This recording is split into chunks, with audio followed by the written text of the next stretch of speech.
তোমাদের জানানো উচিত। আসসালামু আলাইকুম স্যার, আমার নাম মুস্তাফা আফরিন। আমি ষষ্ঠ শ্রেণীর শিক্ষার্থী। আমি সেরেছি একজন সাংবাদিক। সাংবাদিকের প্রধান কাজ হলো সত্য, সঠিক ও নিরপেক্ষ তথ্য সংগ্রহ করে তা জনগণের কাছে পৌঁছে দেওয়া। সুপ্রিয় দর্শক মণ্ডলী, আমি রূপতী। আমি এই মুহূর্তে উপস্থিত রয়েছে রাজধানী তেজগাঁয়ে অবস্থিত ঐতিহ্যবাহী সিভিল এভিয়েশন স্কুলের কলেজে।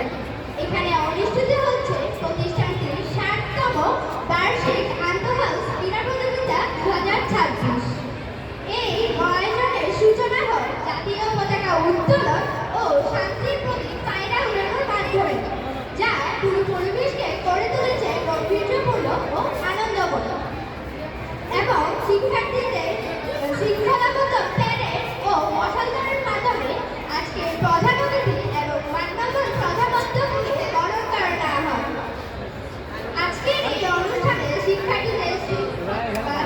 অনুষ্ঠান সুন্দর ও সফল হোক, এটাই শিক্ষক, শিক্ষার্থী ও অভিভাবকের প্রত্যাশা।